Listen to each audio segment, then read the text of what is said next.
Hello, factoring students. That's silly. So we're going to do this problem right here. This appeared on a worksheet. It was number 22 from a worksheet earlier. And what we have to do is factor this and solve. And I introduced a new method of factoring to do this. And the first thing you do with this new method is to take this leading coefficient of 12 and this constant of 12, multiply them together, and write this answer. I like to write it right on the side, 144 12 times 12. Then you look at this number, 25, and that's positive. And I also note the sign here. These are both positives, so that's actually an advantage. But it wouldn't really matter. You would do this the same way.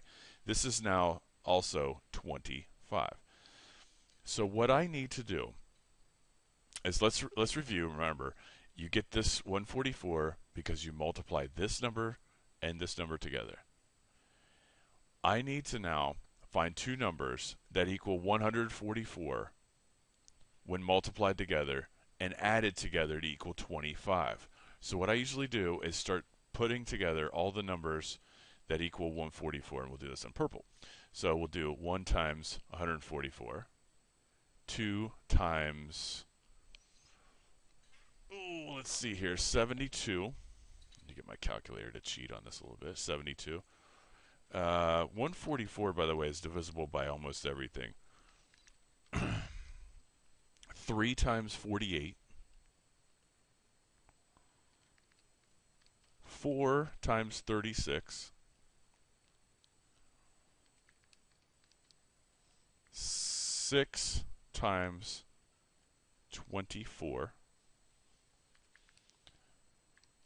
Divided by 8 is 8 times 18 is 144. And the one, and you may be looking at those and thinking, well, none of those equal 25. It's actually divisible by 9 to where 9 times 16 is 144. And that's the magic one right there. You can see that if I add these two numbers together, I'm going to get 25. Okay?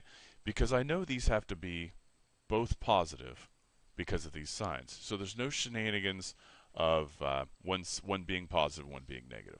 So these are the numbers I want to use, 9 and 16. And once I lock those down, then what I do is the following. Watch. I write 12x squared, and then I'm going to split this 25x up into 9x and 16x.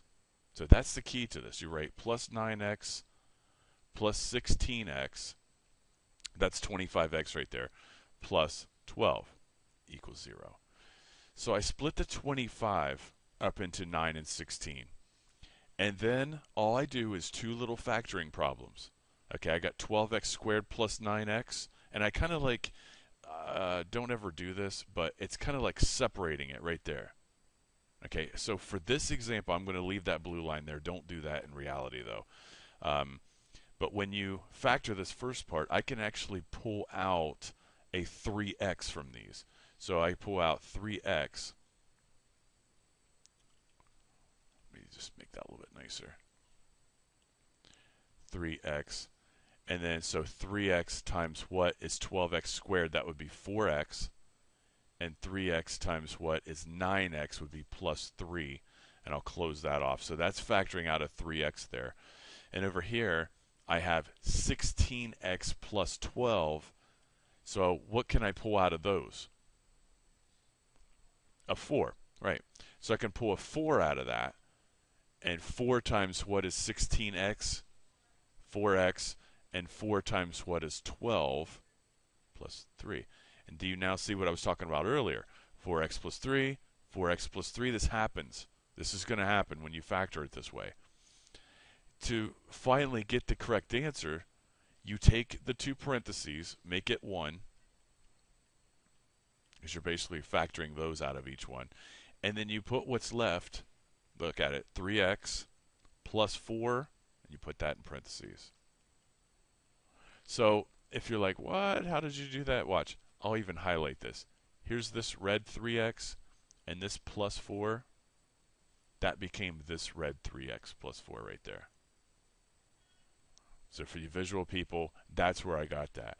And now, since this is equal to 0, I just set each one equal to 0.